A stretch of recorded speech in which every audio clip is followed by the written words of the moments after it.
What's up, everybody, and welcome to another episode of Wrestling with Johners. This is episode 160, and we're in the middle of our 2-year anniversary celebration week. And this is the first of two best of episodes. I don't think I've ever done any best of episodes, to be honest with you. And usually I've got a guest alongside me or somebody that I'm interviewing. So it's been a while since I've done a show by myself, but this is going to be good. We've got two best of episodes dropping this week, and they're all focusing on some of the best interviews in the last 2 years from Wrestling with Johners. Of course, I put out a survey poll. People went on there, they clicked on who they would like to see as their favourite interview, and I'm going to put together a compilation or two compilation videos, this being the first of compilation with places 10 through to 6 of your favourite Wrestling with Johners interviews.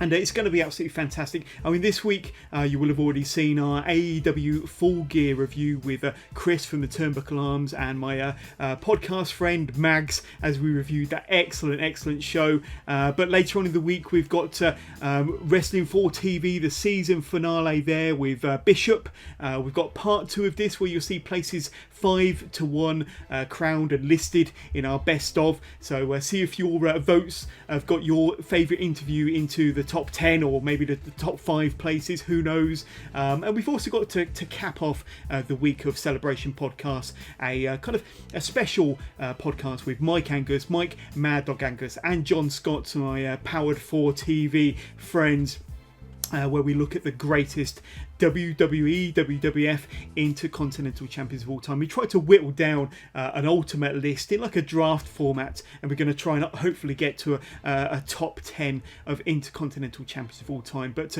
we're here to focus on your top 10 of Wrestling with Johners interviews. Like I said, this is a viewer's choice or a listener's choice of your favourite Wrestling with Johners interviews, and we're going to be in this episode looking at places 10 through to 6 based on your votes.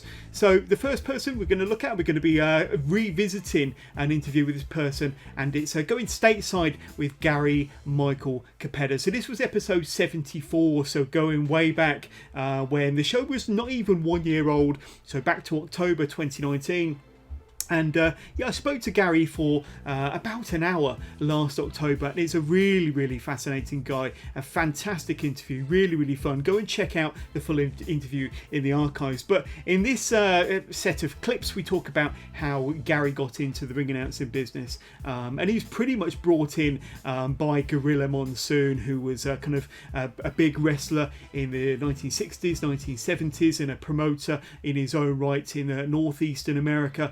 As well as working alongside Vince McMahon Sr., Vince McMahon Jr., and it was Gorilla that got Gary into ring announcing, so we can hear all about that. As well as that, there's going to be that fascinating story when Gary Michael Capetta was the ring announcer ringside in March 1994 in Munich, Germany, that fateful night when Cactus Jack was fighting Big Van Vader, and how Cactus Jack lost his ear, and how Gary Michael Capetta became a kind of a big part of that situation, shall we say, that incident at ringside, and some other cool stories besides. But check it out.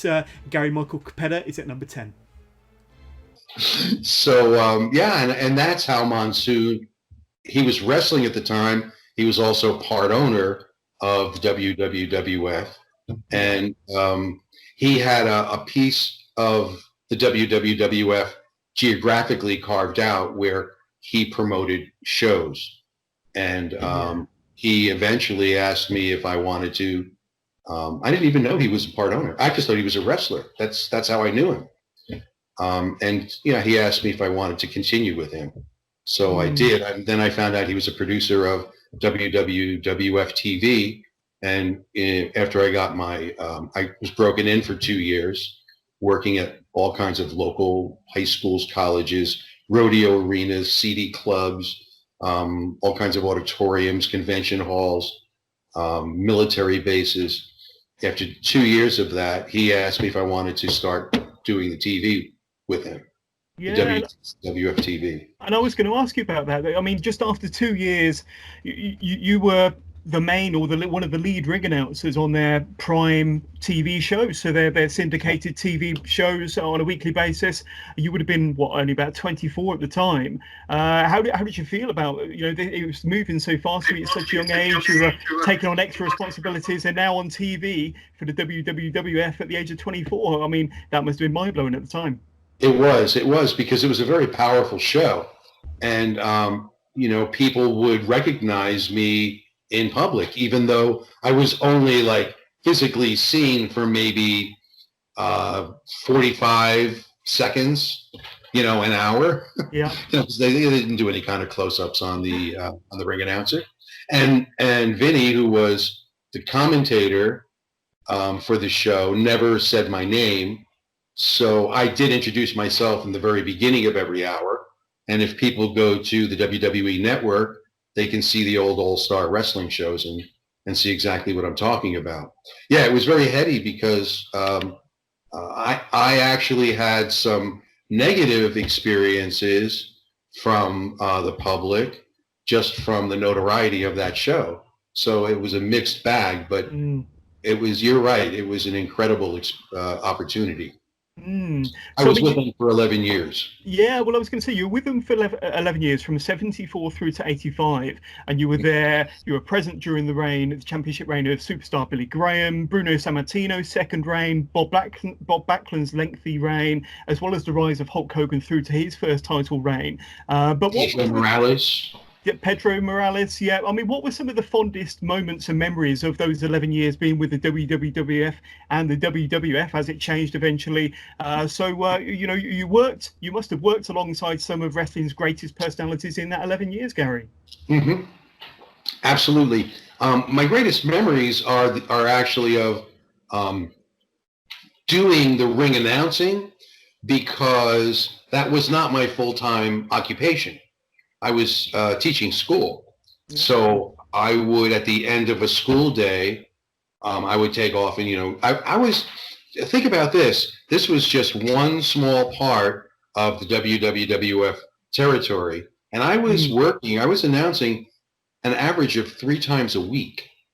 3 times a week is a lot for never traveling. They were always drivable. I would always, drive to them after teaching. So my greatest memories are, what would happen in the ring when George Steele would attack me, or Jimmy Snuka would attack me, or I got knocked out once at the Spectrum by Iron Mike Sharp. And, those are the kinds of things that body slammed by The Rock's grandfather. Boy, am I dating myself? Hi, Chief Peter Maivia. Yeah. So I didn't have much in the way of interaction other than with Monsoon and a couple of the other guys. I didn't have much social interaction with the wrestling community. Yeah, so if you don't mind me asking you this question, I mean, you had a dispute with Vinny, with Vince Jr. that led to your departure in '85. Now, I'm aware that Vince around that time was in the midst of taking over all the territories on his quest for nationwide and worldwide dominance. But I'm interested to know, what your working relationship was with Vince. I mean, you've just explained that you didn't have a lot of personal relationships with a lot of the staff there. But what were the circumstances that led to you leaving the WWF in '85 then, Gary? Right. I wouldn't characterize it as, I forget how you did characterize it. Well, like, we didn't have any kind of there was no argument. There was no dispute. There's nothing to dispute over. He was the boss and I wasn't. There was nothing to he was very impersonal. He was very cocky. He was pretty much like his character is today on TV. Yeah. It's just that he was in his early 30s and I was in my mid 20s. In the 11 years that I worked for them, we never had a conversation. He actually acknowledged my presence maybe 3 times in the 11 years.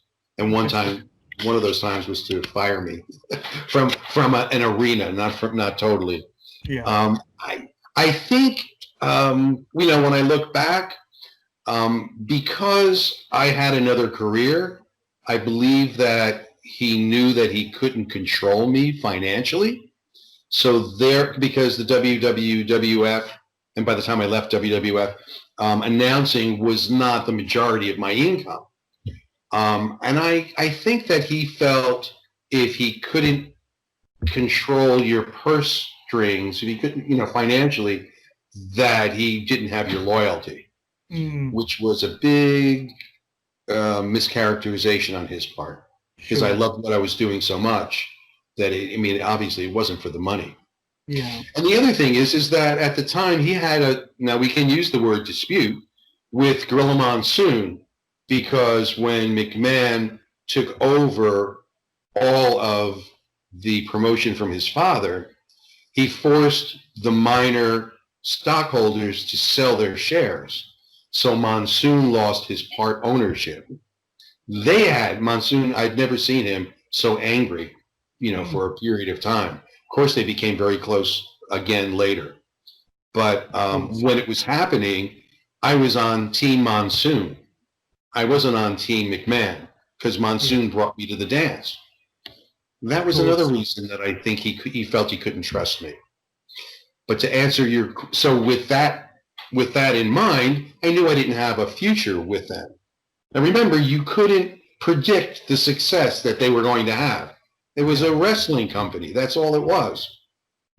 And you combine that situation with Vern Gagne offering me my first national broadcast on ESPN. First time, I believe it was the first time pro wrestling was ever on a legit sports network. Yeah. So, being in a lane that I knew was going to come to a dead end, and having an opportunity that looked like, that it had a future, I just stopped working. I didn't quit. I wasn't fired. I just stopped showing up. By this time, I wasn't doing their TV, because they were doing their TV elsewhere, and I was teaching. So Howard was doing their TV at the time. Now, we spoke briefly earlier about touring the UK, touring Europe, and Germany in particular. Now, I can't have the great Gary Capetta on my podcast without asking him about that fateful night in Munich, March 1994, when Mick Foley lost his ear in a match against Big Van Vader. Now, what can you tell me about this incident? Because I understand that you were ringside when this incident occurred, and was it you who collected Mick's ear off the floor and was in possession of Mick's ear, discarded ear for quite a while after the incident? Tell me about that rather eerie moment. I didn't collect it off the floor. The referee flipped it to me. Well. it actually fell off in the ring. The important part about that story is that it didn't start. The story doesn't start that night. For months and months and months, Cactus Jack, Mick Foley, had been wrapping his head in the ropes night after night after night, and the referee would try to pull the ropes apart a little bit, and every night he would go through and his ears would get nicked little by little by little. So by the time we got to Munich, Germany, he was taping his ears down because they were already partly severed. So in this particular night, the ropes were extra tight. Didier Guet from France was the referee, didn't speak English, we didn't speak French, and he didn't know what this spot was and what he was supposed to do. I don't know that he would have been able to pull the ropes apart, because the first match that night, I think it was Too Cold Scorpio, the ring ropes were floppy. So he came back and said to Flair, who was in charge that night, he said, you better get those guys to tighten the ropes. When they tightened the ropes, they over-tightened them, so that when Mick Foley's head went in and he went over and the ropes tangled, it was extra tight. But that's not when his ear came off. But it severed it a little bit more, so that once he entered the ring and Vader took a shot at him and his head went back, and then the ear came off. Wow. Yeah, it was surreal. It was, you don't know what you would do in such a situation until it happens, or unless it happens. If Johnny were to say to me, hey, Gary, here's a human ear, would you hold it in your hand? I'd run away from you. I'd tell you you're crazy. But in the spur of the moment, I knew that for there to be any possibility for medical professionals to reattach his ear. The ear had to go on ice. I never would leave ringside, but I did that night. Yeah. And to try to find the doctor who would have the ice. And the first person I ran into when I got back there was Flair, who said, what are you doing back here? And I said, and it was very dark and you couldn't, and my hand was extended. And I said to him, Rick, I've got Cactus's ear in my hand. He said, what?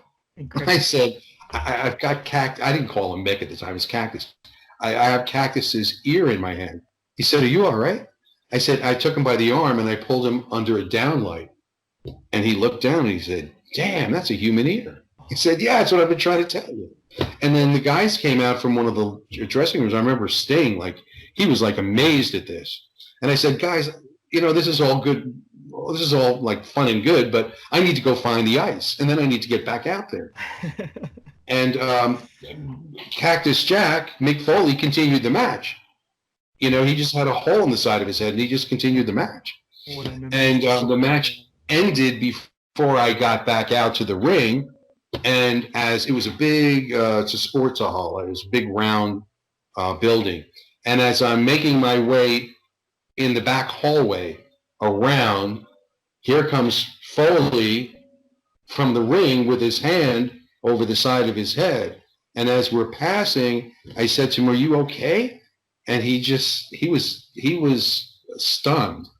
And he just said, bang, bang, I lost my ear. Honest to God. He said that story. In character. And, you know, then I went out and continued the show.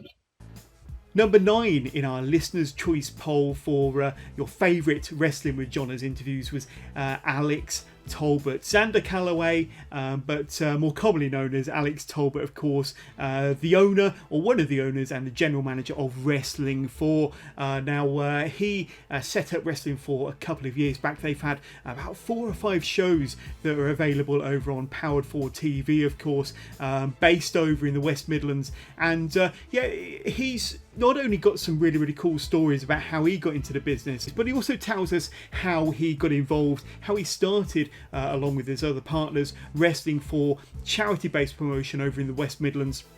And how very, very soon into Wrestling 4 started, having pretty much to fall back in from the independent wrestling community. Yeah, some great stories about Alex's favourite wrestlers, his love for wrestling growing up, all about the formation of Wrestling 4, and some pretty funny stories, including the story of his Russian gimmick, which he played for about 4 years. But Alex has become a really good friend of mine. He's given me the opportunity to also do Wrestling 4 TV.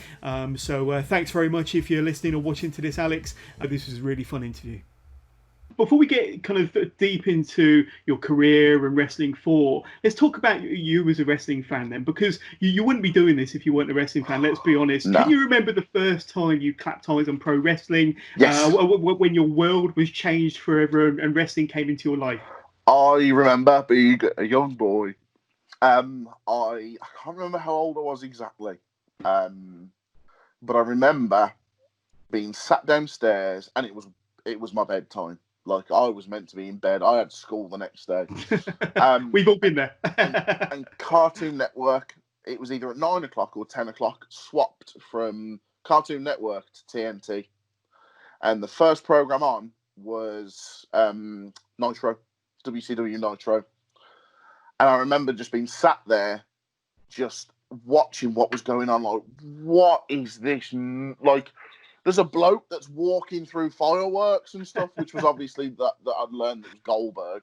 You know, he was just this massive man in a leather jacket walking through, like, sparklers and stuff. And I was like, and then, like, they were battering each other. And I was like, what is this world? What is this world? And then, like, you'd get, like, your Eddie Guerreros, you'd get your Dean Malenkos, you get your Chris Jerichos, Chris Benoit's, Rey Mysterios. They'd be backflipping everywhere. Like, so as a kid, I'm going, this is the greatest thing I've ever seen in my life. And, like, I loved Power Rangers when I was a kid. I loved the idea of being a superhero when I was a kid. Like, Power Rangers was my thing. And, like, these were, like, they were real-life Power Rangers. They had their own costumes. They used to go out and the good guys used to beat up the bad guys. And, like, that's just basic human want and need, isn't it? Do you know what I mean? Yeah. But yeah, seeing that as a young kid and the fireworks and the spectacle, it was WCW that sort of pulled me in. And who are some of the wrestling heroes or characters that you kind of latched yourself to back in the day then?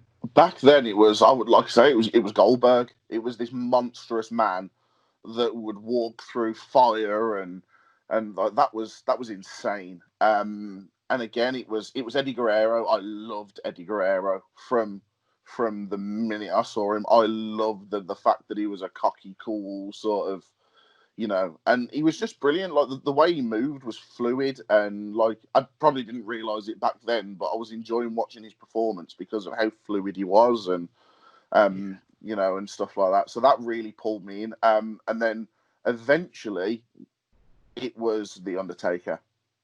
When I first saw The Undertaker, like it was like something went off in my brain. It was like, this bloke is amazing. Like, and I don't care how much of a mark it makes me sound like that. I am still to this day fully invested in everything that bloke does, because for a man to go on for a career that he's had for so long, like, you've got to respect the bloke for it. Yeah.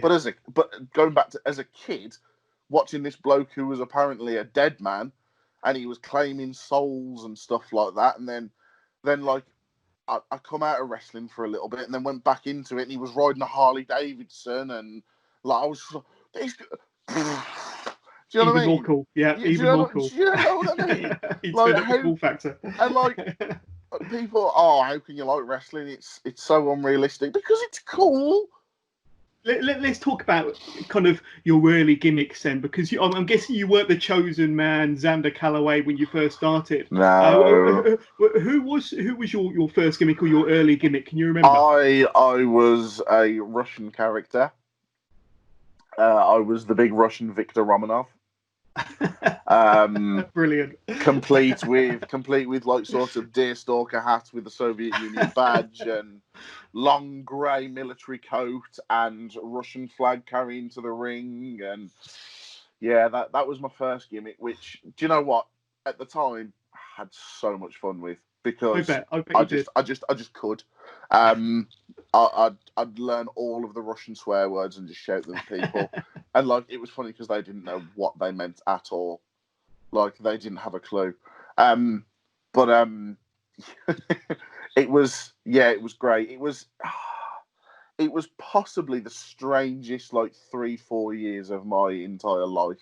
Because so you were Viktor Romanov for 4 years. That's I was. That's dedication to the cause. That it is. was. Your fake Russian accent must have got really good. Well, yeah, it was. Do you know what? It was the stuff like backstage where I remember I'll never forget it. Like, I'm backstage. I'm out the front of the venue. We're taking the ring down, and people are coming up asking for autographs to sign the poster.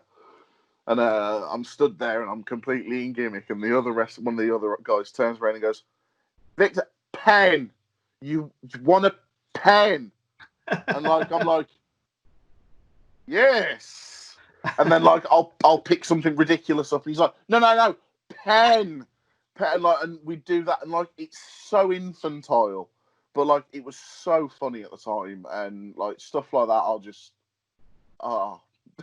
brilliant. Well, let's talk about some of the talent there, because I mentioned, or we've spoken about some of the talent already during this interview, but you mentioned Dan Maloney. He's been a big part of the promotion since the early shows. The likes of Chantel Jordan, Millie McKenzie, Kelly Six, Marshall X, Clint McGarrett. For starters, I could go on for 10 minutes naming all the brilliant talent that's kind of, worked for and under the Wrestling 4 banner. You can't be short of talent that want to work for you come match day. I mean, I heard on a separate interview that you're kind of having to almost invent matches to kind of accommodate the people that want to be a part of the show.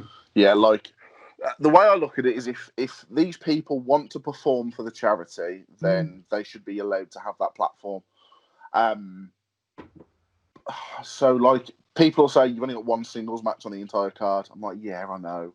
And they're like, why? I'm like, because so many people wanted to help and do something. And like, there's these people you can't turn down. Do you know what I mean? No. There's names there that you know that are going to draw a crowd. So you're like, but then there's also people that share your things on social media and always, you know, it goes a long way just to message. You're right, guys. Anything we can do to help and stuff like that. And I'm like, he's always messaging us to see what he can do to help. And I know he's a wrestler and he wants a shot, so let's give him a shot. And he's always there first thing to help put the ring up. Get him on. Do you know what I mean? And like, I have got to cut back doing that because it does make things a bit clustery and stuff. But like, it's still a learning curve for me. I don't class myself as a promoter. Like, that's one thing I don't class myself as. I am a wrestler who puts on wrestling shows. I've got the same mindset of any wrestler at the back. Like, I know basically how a show runs. I know what makes me happy, what doesn't make me happy. So I just try to stick within them parameters. I by no means say I'm a promoter. I'm a wrestler with more jobs to do for his own promotion. Yeah. But it's great. Like, the amount of help that we get is it's mind-boggling. Like I said, the roster's brilliant. The roster's incredible.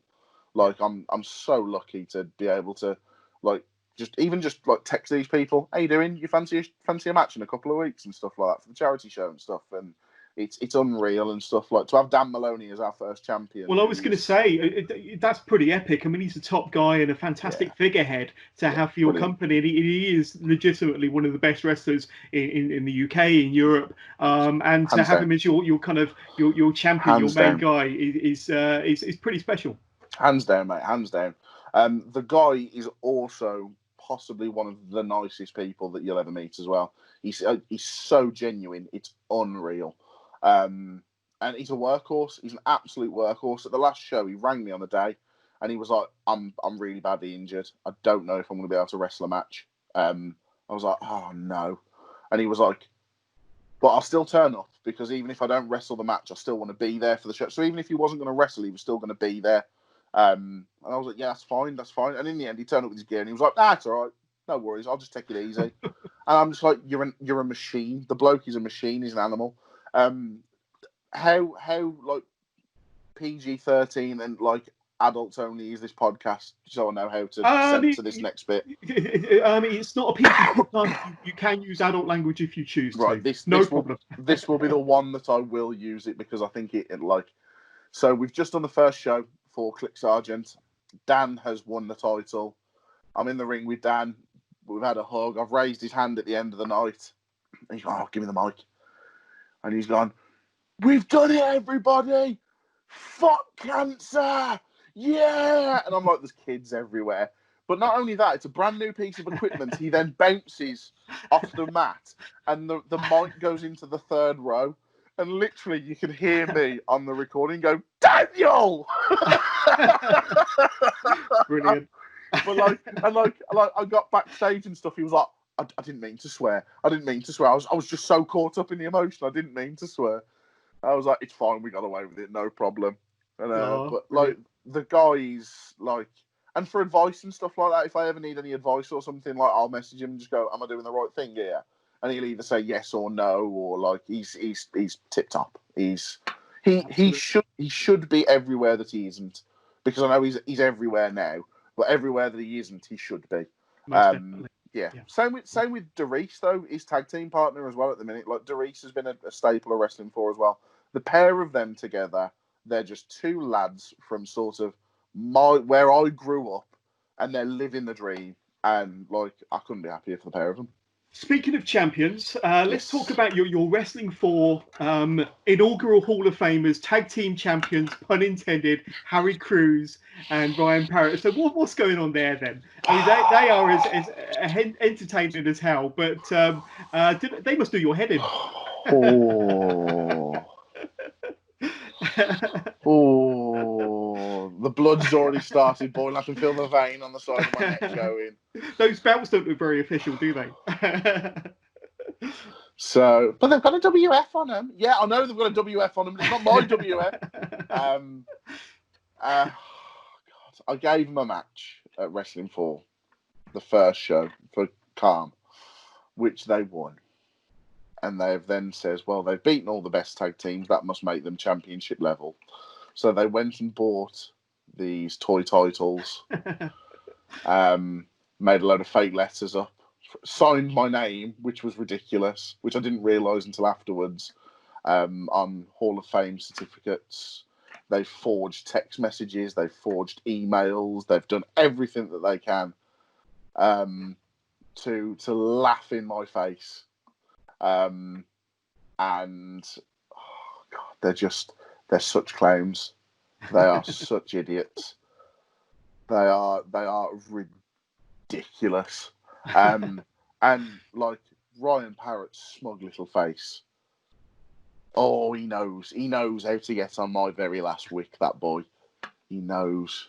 But like, has one of them stolen some of your moves as well, I understand? Oh, Harry, yeah, Harry, the big ginger bell end. He did it in a couple of shows. I do the whole Daniel Bryan running knee thing because I'm a big guy. And when I do it, people go, Jesus Christ, did you see what he just did? And it was hilarious. So he was going to shows going, this is how you do it, Alex. And then hitting my move. And I'm like, oh. I can see that, in a future show, maybe the June show, this 2-on-1 handicap match, there's got to be some comeuppance. There's got to be there's a storyline already, Alex. Well, I had to tag with show memes last time to cart them out in the shopping trolley. I didn't really get my hands on them as much as I'd want to, but it's coming. It's coming. What were some of your favourite or proudest moments since you've been running Wrestling 4 then as their owner, as their general manager? What's some of your favourite or proudest moments for Wrestling 4? It's literally like I'll sit there at the start of every show and I'll do a card run through with the guys that are there. And I'm sitting there and I'm running through the card and I'm reading off these names and I'm looking around and these names are there and they want to work and they want to work for something. They like what we do. They agree with what we do. It's not just another booking for them. If it was just another booking for them, it probably wouldn't feel as special as it does. But it's not. It's not just another booking for these people. They're on the same page that I am. They want to help. They want to make a difference. So every time I sort of look up from my little piece of paper from there, like I sit there sometimes and just go, like, man. It happens at the end of every single show. Like I'll go out there to say thank you for the people for turning up, and there's tears in my eyes, and like I can't stop it. I just cannot stop it. Like, and it's not it's not sort of a pat on the back for myself or for anybody else. It's the fact that we've worked hard. We do work hard to put the shows on and stuff like that, and to see the payoff and to hear people chanting and screaming that they want more, and when's the next one going to be and stuff like that. Like it selfishly, like that's a massive thing for me. Like that puts me on cloud nine. So like stuff like that really sort of gets to me, and and like I'll sit there afterwards with just like a drink, and I'll just be like, that was hard. You're gonna do it again though? Oh yeah, definitely.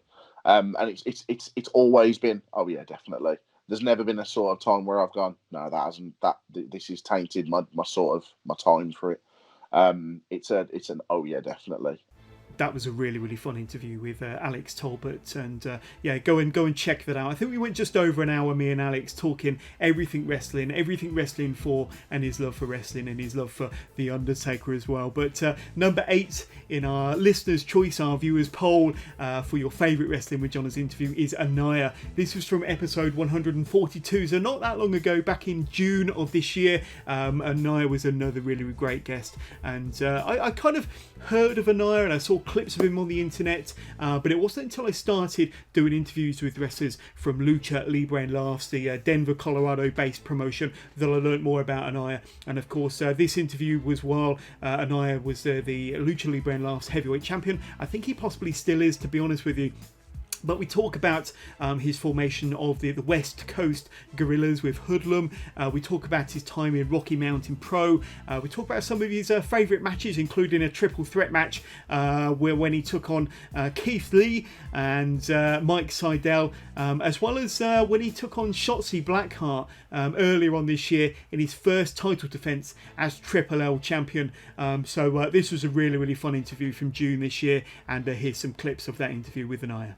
What's up, everybody, and welcome to another episode of Wrestling with Johners. This is episode 142. I've got the breaker of necks, the Annihilator. Anaya, how you doing? Great to have you on the Wrestling with Johners podcast, my friend. I'm great, man. I'm glad I'm here. Yes, definitely. We had a few minor technical difficulties, didn't we? But we are on. We are talking. So you're currently the Lucha Libre and Laughs heavyweight champion, the breaker of necks. Am I right in thinking that a lot at the beginning of your career, a lot of your matches were tag matches with the Left Coast Gorilla and with Hoodlum? So You still tag with Hoodlum now, don't you, as part of the Left Coast Gorillas? And, so you mix it up with tag and singles action nowadays. But do you have any fond memories of kind of some of your matches with Hoodlum and the Left Coast Gorillas? Oh, man. We for a while there, we were going on a hot streak. We were doing really good, and we did a few Future of Honor shows with Ring of Honor. Yeah, I think we did like 3 or 4 matches with them, which was amazing. We got to wrestle in Vegas. We got to wrestle in Pennsylvania with them. I remember when the NWL started, we switched our gimmick over to the Howlets, which was pretty much the Left Coast Gorillas, just with a different name. That's right. And we had a lot of good matches with the Regal Twins, a lot of good matches with the Besties. Like we went up and down the Midwest kind of thing, and we had some really good matches. Yeah, I can't even put together a list because of how many fun matches. Can we talk a little bit about Lucha Libre and Laughs then? Because it's probably one of the most unique wrestling promotions, one of the most unique wrestling companies anywhere, whether it be the US, the UK. It's based in Denver, which is your hometown, of course. It's really unique. Now, some of the differences, now you could probably fill me in a bit more here, but it has live commentary that's played over the speakers as the matches are going on. You have live comedy between the matches. It's a very unique setting in the Oriental Theatre, which really adds to the overall presentation of the product. Its vibe is very different to any other promotion that I'm aware of. You obviously love working for the company, and it is so different, isn't it? It is so unique. But what more can you tell me about Lucha Libre and Laughs as a company, and why you love it so much? Yeah. So actually, as you said, the commentary is actually those guys are comedians. Yes. So it goes wrestling, stand up, wrestling, stand up, wrestling. After the stand-up comic does their stand-up, they go down and sit with our other 2 comics, and they kind of do stand-up while we're wrestling, and they play off of what we're doing, which actually gives us a lot of freedom to kind of express our comedy side of wrestling too, which is pretty fun. Guys like Kikutaro, you heard of Kikutaro from Japan? Yeah. Guys like him come to Denver and kill it because Triple L is the perfect place for them. It's a comedy fan base. It's a weird wrestling fan base because they're not there to see wrestling. They know that they're there to see wrestling. They're not quite sure what they're getting ready to see. And most of them are just there to have a good time, and they end up having a great time and coming back because it's such a fun atmosphere. Every time you're there, you're immediately like this. You're hooked on because you continue to laugh, and then somebody comes out and pisses you off, and then there's so much to do with that comedy side of wrestling. It's awesome. Yeah, and you mentioned it there, the commentators. I think it's Nathan Lund and Sam Talent. Talent, my boys. Yeah, but I mean, can it ever get distracting for you while you're in the throes of a wrestling match, having kind of not only the commentary over the speakers, but kind of the comedy over the speakers that are kind of almost taking the piss out of what's going on in the ring almost? Because I've heard some of the matches, and they are, like I say, they're putting the guys over, but sometimes they can say things that might be distracting. Do you ever get distracted by any of the commentary? it's funny that you say that, because when we're in the ring, unless we're not doing anything, I can never really hear anything they say. Like I have to watch the matches back in order to like hear the jokes, because when we're in there, like You're in the zone. If you're not focused on what we're doing, then you're focused on the wrong thing. So I'm rarely hearing it. Like every once in a while, I'll hear a kicker there and like laugh about it, but like it's never really a problem. I can't really hear them too much. That's good. I was going to ask if you ever corpsed in the ring over some of the lines, some of the comedy, but that you're obviously too focused when you're actually in the throes of a wrestling match. When you're in it, you're in it. You're kind of focused on what's going on rather than the voices that you're hearing. Definitely. Let's talk about some of the matches that you've had at Lucha Libre and Laughs, then, if we can.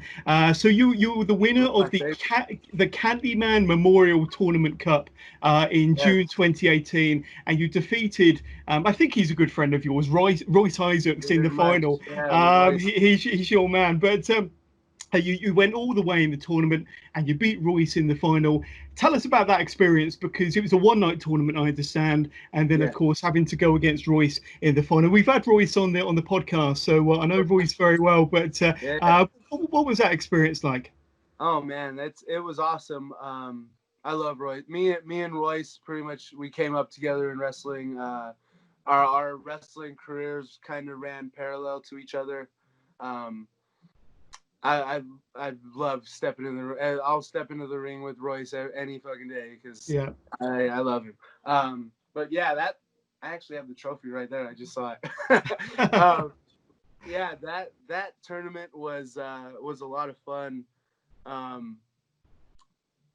It was kind of a random tournament. I don't remember exactly how it came about, but yeah, they made me this trophy that I'm gonna get it. Show it, yeah.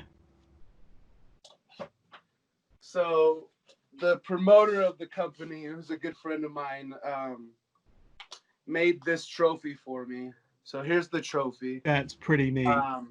And as a rib, they had it engraved with this. I don't know if you can read it. Of course, who cares if Anaya has a title shot? He's the Genetti. Yeah.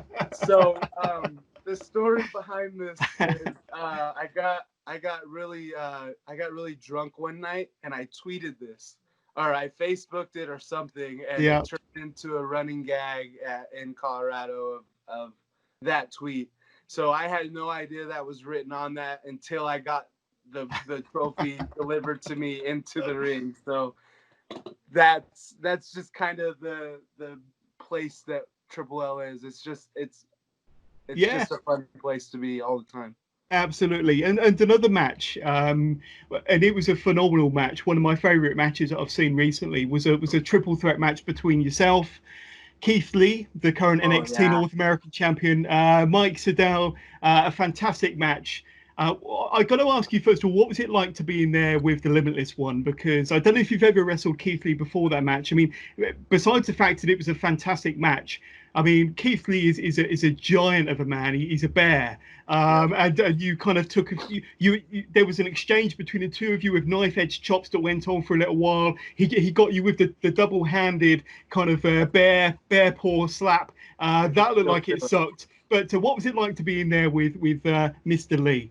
Oh man, it was unreal. I actually met him when we were doing our ROH runs. He was actually doing some tag work there with I forgot his name. But he was actually doing tag work there, so we met there. But being in the ring was my first time being in the ring with him, and to see the athleticism and the strength of him was unreal. And I pretty much went into the match not knowing, but I knew that there was a big chance that he was going to end up in NXT. So in my head, I went into this match like I'm gonna try to make Keith Lee look as amazing as he is, because he's amazing. Like the things that we did in that match were just unreal. Like, even to me doing them, like, it was. I mean, there was one sequence where for a good minute or so, you and him were kind of doing all this athletic maneuver. I mean, it was like watching Will Ospreay and Ricochet, but you got yourself, you're what, 250 pounds, he's 350 pounds, and you two look like some cruiserweights diving around the ring there. It was pretty special. That was so much fun. I mean, like the athleticism of the man is just unreal compared to his size. And I like to think that I'm pretty athletic, but man, he was just another kind of athlete in there. Yeah, and not forgetting Mike Sodell. You know, he did very well. He was a great opponent, and he was fantastic. And he ended up winning the match with a yoga mat assisted moonsault, which is quite unique. You don't often see that, but there we go. So you finally managed to win your first Triple L Heavyweight Championship. You defeated, was it Caleb Crush, Darren Corbin, and Lonnie Valdez last September. So congratulations on that, and you're still the champion, so that's fantastic. But how was that feeling of winning the championship, and after a number of unsuccessful attempts? Because I think you had a good handful of chances before you finally picked up the championship, and you won in very in excellent fashion by winning a four-way match. So tell us about how proud you are to be the Triple L champion.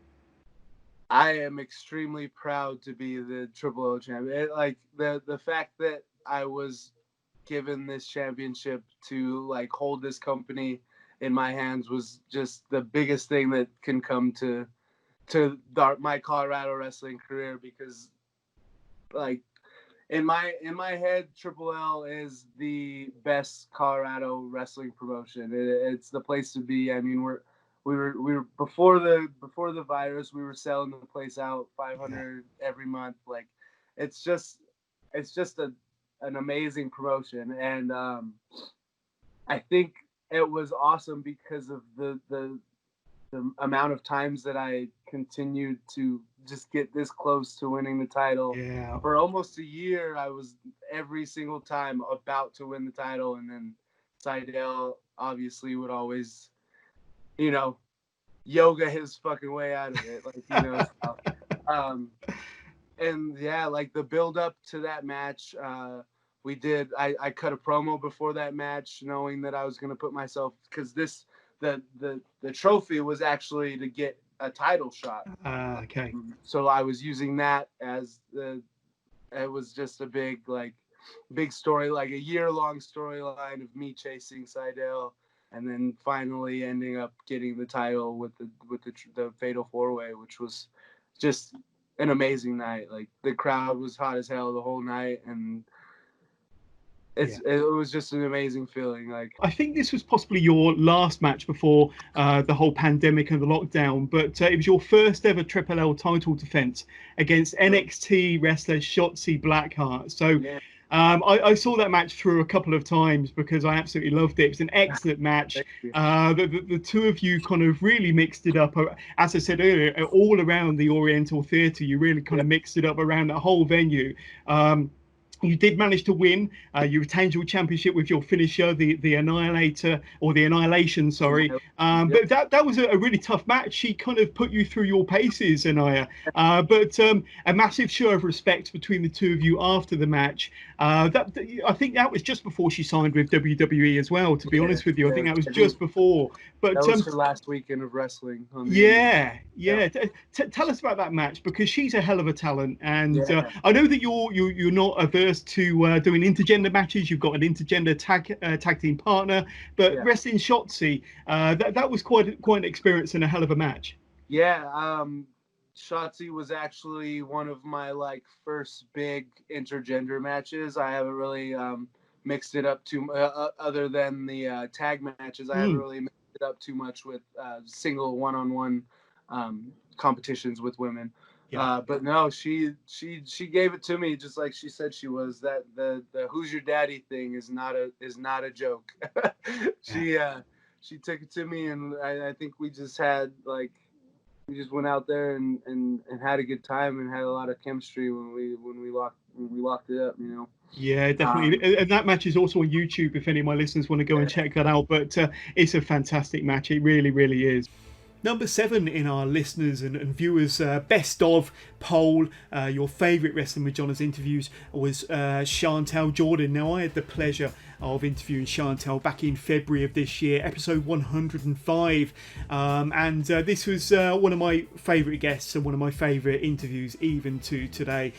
We talked to the bad girl, Chantel Jordan, about how she got into the business, her love for kind of kickboxing and mixed martial arts, and then eventually pro wrestling. She's only been in the business a couple of years herself. But she's already had so many awesome matches, and she's already kind of main eventing and winning championships up and down the UK indie scene. In this interview, we talked to Chantel about her training, how she settled on her nickname of the Bad Girl, some of her most memorable matches, and of course we talk about that match against Joey Janela for Kamikaze Pro last year, with which not only went and fought on a bus and off of a telephone box, but it also went viral as well. We talk about that. This is an audio only interview, no video with myself and Chantel talking, but nevertheless it deserves to be in the top 10. One of my favourite interviews, one of the brightest prospects on the UK independent scene for sure, and I know Chantel Jordan is going to be a megastar, not just in the UK but worldwide in the next 3 or 4 years for sure. But check out some of my favourite clips from that interview. So before we get into the nitty gritty of your career and bring us right up to date with what you're up to in your wrestling career, we've got to look back at 2019 or indeed the last 2 years. I think you've been on the scene now for just under 2 years. Yeah. When you look back at your short career, you must have to kind of pinch yourself sometimes at everything that you've achieved. When you look back at everything that's happened to you in the last 20 months or so, could you kind of like sum up how this time has been kind of remarkable? Really, you do probably just have to kind of stand back and pinch yourself sometimes to make sure that you're not dreaming. Oh, it's literally like, it's been amazing, and like looking back at everything that's happened, it's proper overwhelming, because obviously I never thought I'd have the experience, like the opportunity to wrestle obviously Joey Janela, Shanna as well, Sadie Gibbs. It's all surreal, and like it just honestly means a lot. And then kind of moving on, so you obviously got into wrestling as a fan at a very, very young age. You got into your kind of mixed martial arts and your kickboxing at a young age. When did you kind of first get the realization that you wanted to start training to be a pro wrestler then? Because you made your debut, which we'll touch on in a minute, at the age of 14. You've been wrestling for under 2 years. So at what age did you kind of start training, and kind of what kind of influenced you to start training to be a pro wrestler? So basically I went to a show in Preston, so it's PCW Wrestling. Yep. And it had like Tommy Dreamer versus Tyson T-Bone. It had Kevin Steen on the show, and basically I just watched that, and I really enjoyed it. Like the fans, like it was like really close up. The wrestling was like right next to you, and everything. I just proper enjoyed it. So I was like, "Mum, I want to be a wrestler." And then obviously we were finding places. There wasn't anywhere until obviously we saw Kamikaze Pro. I started training there as it was pretty local. It was like 30 minutes away, so it wasn't too bad. And then I started that obviously at the age of 10. And then continued to stick at it, and I just love it. Yeah, so I think we're talking along the same lines here. Was it the Kamikaze Pro Dojo? Because I know that they're kind of quite renowned for their training and for bringing in their new starters. So you started at the age of 10. That's amazing. So tell us a bit about that process. Kind of when you first stepped through the dojo doors on day one. Were you kind of nervous? Were you apprehensive? And how did that first day's training go? Because having spoken to a few wrestlers and people that are training, they said that when they first started taking bumps, it almost put them off to go back on the second occasion. But what was your kind of your story when you first started training at the dojo? So when I first went into that, I was just waiting in like the waiting room, and I thought at first, obviously, because Pete Dunne used to teach there in Brian Smile, I was obviously waiting. I was like so nervous. Then obviously it was another guy who came, and it was Marshall X, who like he actually teaches there now, and I was like proper so nervous. And we got into there, started training. It was like lots of cardio, like 200 squats. So I was like, mate, I'm so dead right now. And then, obviously he separated us, me and my brother, to one side and got us doing like some bumps, like front bumps, flip bumps, and just the basics tech wrestling as well. Yeah. And like, I don't know, like something just like clicked in my head that this is what I was needed to do, something I needed for a long time. And it was just mad. I just really enjoyed the session. I just wanted to go back every time ever since then. Let's talk a little bit about your nickname then, because we spoke a little bit about this off air, but you originally came into the business with the nickname the baddest girl on the planet. So tell us a little bit about how that's the origin of that nickname. And then, as we discussed earlier, you had to change your nickname, or you decided to change your nickname to the Bad Girl. So tell us about the origins of the first nickname, the baddest girl on the planet, and then why you decided to change it, and why you think it kind of suits your character as well. So many people obviously don't know this, but originally when I was in training, I was gonna call myself CJ Boom because I was always constantly wearing caps and everything, and then I was kind of a chav like type thing. Yeah. But obviously my trainer pulled me aside and said, "That's not you. You're a fighter. You're Chantel Jordan, and you're a bad girl." And I was like, okay. And then he had obviously the bad man martial arts. And I was thinking to myself, okay. He was like, use something along them terms. So I was like, okay. And then I just come up with the baddest girl on the planet because obviously I do the kicks and everything and quite lethal and hard hitting. And then a couple of months later into it, obviously, pulled me aside and told me, obviously, because Ronda Rousey was around and calling herself the baddest woman on the planet. Yeah. I didn't want anyone to think that I was trying to like copy her or anything, so like mock her or anything. So I thought, I had that match with Marshall X, so I thought I may as well take my trainer's name, but just use it as the bad girl. And then from then, it's just like stuck. It's pretty sick, to be honest. It really is. It really is. And you've obviously got your nickname emblazoned on your gear when you go out there every single week. So that's really, really cool. I love the nickname. I really do. But let's talk about one match in particular then, Chantel. So I'm going to take you back to the ladder match, the Bank On It ladder match that took place last September when you went up against pretty much the who's who of the UK indie wrestling scene. There was yourself, obviously Giselle Shaw, Lana Rostin, Millie McKenzie, Vader Scott and Shana, and you won that epic ladder match. Tell us about going up against that amazing lineup of UK and international talent and how physical and hard hitting the match was. And I have to ask you, was that your first ladder match? Yeah, that was my second ladder match, but it was like my first proper one. Yeah. But like going up against all them girls, it felt amazing. Like every single one of them were like dream opponents to me. And like goals. So obviously I've always wanted to wrestle Giselle. So like stepping in the ring with Giselle was honestly like, it was great. Overwhelming, but I still want a singles match there still. Yep. But obviously Minnie McKenzie has always been someone I've looked up to. So I used to train with like Kamikaze. And then obviously there was a time where we separated for a bit, but then we got back together and started working more shows together. Lana Austin, I think she's just a pleasure to like work with all the while. Like she's just sick. Yeah, and she's doing some really good things as well. I know that she's been wrestling quite a lot in Japan recently, and her career seems to be going from strength to strength. I'm so proud of her always. Like I'm just like so grateful to have had the opportunity to be in there with like such amazing women who are like one of the like pretty much the top wrestlers in the UK, I'd say. Yeah, and it was a pretty tough match, Chantel. I mean, it was pretty hard hitting. Like I say, you made full use of the ladders. Everybody diving over the top and back inside and off the ladders and all sorts. But how did you feel after the match? Was you pretty sore? Did you feel beat up? So obviously I did a flip down off the ladder and everything. I did feel like pretty sore, to be honest. But it's wrestling.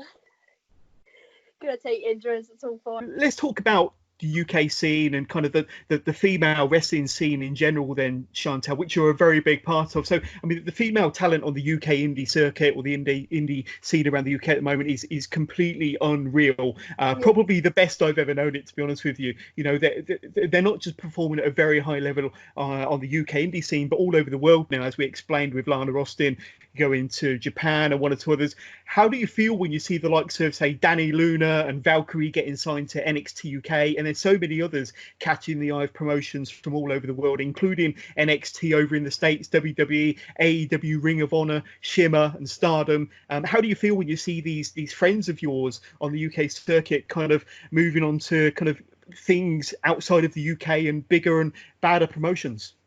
I feel so proud because like obviously I know some of them like pretty well. It just like means a lot to me, like to see them doing so well, and it inspires me and motivates me to like push myself even more, so that maybe one day I'll get the same success as what they have. Just want to talk about some of the talent that you've had the pleasure of sharing the ring with, but you've been in the ring with the likes of you shared the ring with the likes of Zaya Brookside, Giselle Shaw, as we mentioned, Jade, Shana, Eva Lise, Lana Austin, Danny Luna, and so many more amazing top names in the UK and the international kind of scene. But I loved the match that you had with Millie McKenzie at Frost Fight 7 at the end of January. So last month when you two went at it at Frost Fight 7, you two went through a battle and a war during that one. In fact, Millie, I think she has to go down as one of your, I know you're quite close to Millie, but one of your fiercest rivals and one of your fiercest opponents as well since you came onto the scene. Tell us about wrestling Millie, because you two seem to have so much chemistry in the ring. You two just seem to be the perfect opponents for one another. So obviously, I've known Millie a long time now. Obviously, trained with her. I've been at most of her shows with her and everything, and it just felt so great to finally like have a match with her after everyone wanted it. And obviously been teasing it for a while now, and then it finally happened. It just like, I don't know, like when you like know someone like pretty well, there's like, you don't know whether there's obviously there's no chemistry there, but like when we had the match, it was like there was just so much chemistry there. And honestly, it meant a lot, and I just want to wrestle even more. Yeah, and you two, I mean, you didn't hold back. You were knocking lumps out of one another. You really were. But some of the moves and the suplexes, I mean, she's known as Suplex Millie. But you were giving as good as you were getting in that match. Some of your suplexes were pretty awesome as well. I really loved that match. But so this brings us to our first listener question from our Wrestling with Johners Facebook community page, and it's from Ashley Clements, and he asks, what was it like to go up against the bad boy Joey Janela at Kamikaze Pro last year? So it was the bad boy going up against the bad girl, and it got rave reviews, that match, but it was pretty awesome. I mean, you not only fought in the arena, you fought around the arena, you fought out of the arena, onto a bus, into shops, off of a telephone box. You got pile driven onto a car. It was just super crazy. And I mean, I've watched back and seen that match a few times now. But tell us about your experience. How did it all come about, first of all, and then kind of tell us about your experience actually in the match with Joey. I was at the last Kamikaze show I was at before the Joey Janela match. I was just in McDonald's with obviously the Kamikaze like training and everything, and the promoter. And then like he pulls out his phone and like he writes it down who I've got the main show, Relentless Rules. And then he says, "You've got Joey Janela." Oh. And I was like, what the hell? And then I see it get announced on like the website, on like social media. I'm like, mate, it's real. It's real. I'm wrestling the bad boy. Yeah. And then obviously I got there and I was like really nervous, proper nervous. And then we had the match. And then after it just went literally viral, and it's like I had so much adrenaline, and honestly, it was just mental, and all the followers on Twitter as well. There was lots. Yeah, it was crazy. But some of them spots, Chantel, were just unreal. Especially when you got outside the arena, and you couldn't have staged some of that. I mean, going onto a bus, fighting in the shops, on top of somebody's car. Tell us about some of them spots. Tell us about your recollection of kind of how that match went down. I thought the match went really well. Like, obviously, the adrenaline was constantly pumping through the match. And obviously, when I took the power driver on the car, and then we went onto the bus as well, like, that was like a shock because I saw, like, he grabbed on and he was like, oh, someone going over to a bloody broken down bus. It was like, it was mad. But, like, I've never had really a match like that, so it was really fun. I felt like it was proper fun. And, like, as long as you enjoy yourself, that's all that matters. Yeah. It was great. And you also got the attention of the Sun newspaper. I know they ran an online article about it, and like you say, social media just exploded after that match. And but that was pretty cool. And what I want to see a rematch, Chantal. I want to see the bad boy versus the bad girl part 2, where you get your revenge. But hopefully, if he's over in the UK, I'd love to see that again. But that would be pretty cool. That would be pretty cool. And the final interview we're going to be highlighting today on this episode of Wrestling with Johners, the best of part 1, you could say, is number 6 in the listener's choice of your favourite Wrestling with Johners interviews. And it's with the Descending Angel, Lucia Lee. And it took place in June 2020, during lockdown, during isolation. It was episode 140.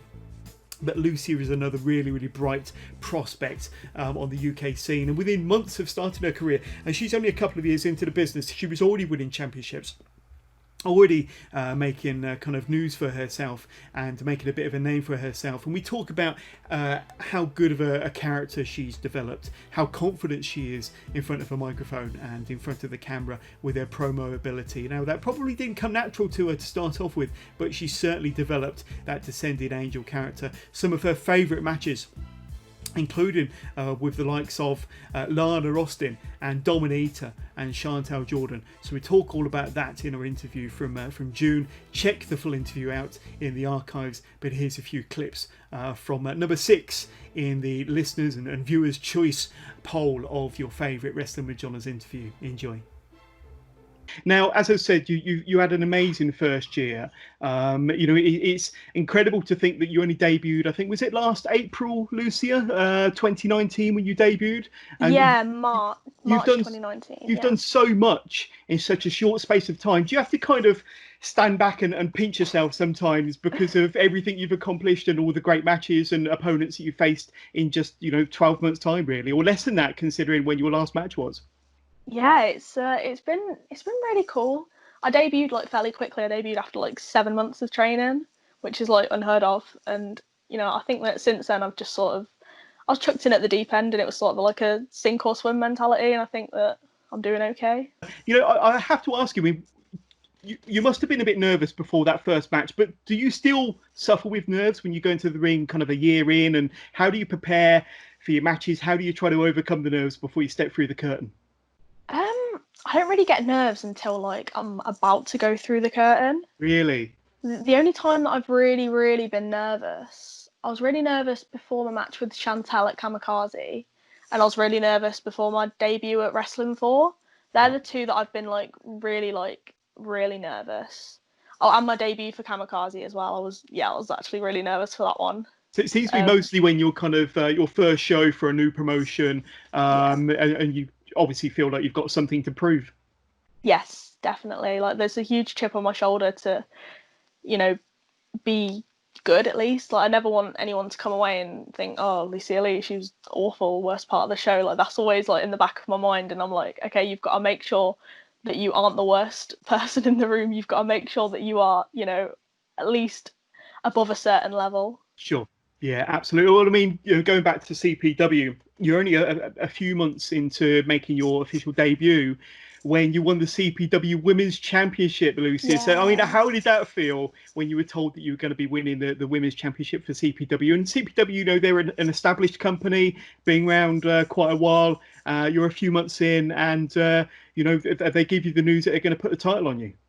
It felt really surreal when I won it. That's probably my favourite weekend of my career, because the next day I debuted for Kamikaze as well. So I won the title, then I debuted for one of my favourite promotions, and it was really crazy. The promoter Phil has always really looked out for me, and when I came in the CPW Women's Division, it wasn't bad, but it wasn't great. There wasn't many girls. It was basically the same 2 girls on every show. And I think that when I came in, I sort of breathed a little bit of life into the division, because I was a homegrown talent, and they hadn't really seen that for a few years, having someone that was in their system. Yeah. And tell us about that moment of winning the match, being handed the belt. That must have been, something that you dreamt of as a wrestling fan, and here it is happening just a few months in. I mean, it must have felt quite surreal. I love that belt as well. Like it was like the first belt that like I was like holding. I was like, I remember when one of the former champions had it, and I was like, oh, I want this one day. And then when they told me like, oh yeah, you're over in this match, I was like, oh, I just couldn't believe it. I was so excited because they just had a title change at the last show. Yeah. So I was assuming that I was going to come in and be like, oh, the first like person that they defeated. And they were like, oh no, it's 2 out of 3 falls match. And then I got to debut my submission, and it was really, really cool. Like I say, one thing that a lot of new wrestlers find difficult to grasp is kind of their character, their gimmick, and to channel kind of that personality that they want. Like all wrestlers say, it's kind of your own personality turned up to 11, isn't it? But you've kind of channeled it so well. And I think that besides your natural wrestling ability, your character really, really shines. But my issue is I tend to ramble a little bit, so sometimes I'm just like, okay, just cut it down, because I can talk for like the promo that I did for Chantal Jordan. That ended up having like 10 minutes worth of like me just speaking at the camera, just like. Was that the one where you set a picture like of you and her? That was an awesome promo. I love that one so much. We had to cut out so much footage from that. It was. Oh, it's crazy. Like, I was just rambling. I had so much to say, and I started talking about her mum and her family. And, like, I was editing it, and I was like, okay, yeah, we need to make this, like, at least, like, under, like, 5 minutes, or else no one's going to watch it. But I do really enjoy promos and character stuff, because while I'm still, like, quite early on in my career, I'm not going to be the best in ring talent. But I know that I'm comfortable in my character work and I'm confident in it. Yeah, it definitely shows. And if anybody wants to check that out, I know that I saw that a while ago on your Facebook page or Lucy Lee's Facebook page. But that is an awesome promo. And I just love because it's a dark setting. You're really kind of laying into Chantal, and then you set that picture of you and her alight. But that was really, really cool. Yeah. But let's talk about some of your opponents, and we'll talk about Chantal in a minute, I'm sure. But one kind of wrestler that really stood out, one match that really stood out to me, was your match with Dominita from last November 30th, the Queen of the Ring tournament for Bellatrix. Now, she's a fierce competitor. Quite frankly, she scares me. I think she probably scares most of the locker room as well, male or female. But how tough was that match against Dominita? Because she's quite an intimidating character, putting it politely. She's been in the business for so long that I was so intimidated when I first met her. I was so scared that she was going to hate me. And she's actually the loveliest person. Like, you'll meet backstage. She's so sweet. She's got like an absolute heart of gold. And we've worked each other about 3 times now. Only one singles match. She actually drove me to that Bellatrix show and got me the booking, which I really appreciate. Cool. We drove up there together. And then Saraya Knight, she was just like, okay, yeah, it's you two in the first round. And I was like, oh my God, I'm like, we had like a really fun match. It was really short, but they wanted it to be like very short so that she could like really get over her dominance. Yeah. And she was like, yeah, but I still want to make you look good. And she was really, really concerned with like putting me over, which I will really, really appreciate. Yeah. But I love the the dynamic between the two of you. But that was a tough match. And then you faced Lana Austin at a CPW event this past December, wasn't it? I think it was their Christmas show. Now that must have been a bit of a dream come true for you to face Lana Austin for your home promotion around Christmas time. What a thrill that must have been for you. Originally, I wasn't booked against Lana on that show. And then her other match fell through. And they were like, oh, we might as well just have Lana versus Lucia. And I was so excited because I've looked up to Lana for so long. I think that she's incredible. Yeah. Honestly, like, I just think that she's so cool. And I've always, like, I remember once someone in a locker room said that I reminded them of, like, Lana when she was younger. And I was like, oh my God, really? Thank you. And she's great to work with. Like, she hits hard, but, like, it's worthwhile. Yeah, and that was a great match. And like I say, I mean, you still, kind of halfway through your first year, I suppose, by then, and you're already kind of living out these dream matches. And then there's Chantel Jordan, of course. Now, I think you've had the most amount of matches with one single person against Chantel. I think you wrestled her the most out of all of your kind of opponents in your first year. But this leads us to our first kind of fan question from a James Griffith from Twitter. And he asks, after all of your great matches with Chantel Jordan up and down the country, with many more matches to come, what's been your favourite match between you and Chantel Jordan? That's a good question. I think probably the Kamikaze Pro Live match. I think it was Pro Live 23 because like I did the promo for it, and when I won the Roulette Rumble as like the chance to face Shan, I didn't know until like right before, and I was so excited. It's like a great feeling when you get to work with someone so much because you can really like test things out that work and that don't work, and you know what does work the more you work with each other. I've just said work like a million times, but that's fine. Yeah. The thing is with me and Shan, like she always goes out of her way to make sure that I'm happy with what we're doing. And she gave me like so much free rein in that match to like plan and just come up with ideas, and I really, really like it. And the ending sequence of that match is one of my favourites because we're just like trading like moves, and it's just really, really cool. And then another one, I love the one at Southwest Wrestling as well, which was the last woman standing match. I was going to ask about that one, the last woman standing match, because what I've seen of that match just looked incredible, and you two just beat the living hell out of one another. Oh yeah, that was a really tough match. Like, we had so much planned, and then like when we were in there, we were just like calling stuff, and I was just like, I'm gonna put your arm through a door and boot you in the face and like DDT her on like a table, and it was so much fun. Yeah, I've got to ask you, and I've asked a few others this, especially the Elliot Jordan experience. So I asked him the same question. But what's it like to take one of Chantel Jordan's kicks to the chest or to the back of the head? Is it one that kind of makes you feel it the following day? The worst kick I've ever taken from Shan was at CPW, one of the last matches before lockdown. So like I think she snap-mared me and like kicked me in the back. And oh my god, it was like, like my spine just shivered, and I was like, oh my god. And then she pinned me afterwards, and I was like, Shan, Jesus. The chest kicks, they are like, they're nice, but like they are really, really, like you feel them. You know that you're being hit with it. Like I wrestled her like twice in one weekend in October last year. The first like 2 matches we had, and my chest was hurting afterwards. It was pain. Like it was good, but it was like really painful. Yeah, I know that, and this might have been at the Kamikaze live show that you was just mentioning, but there was a match between you and Chantel, and I call it kind of the slap heard around Birmingham, where you slapped Chantel across the face.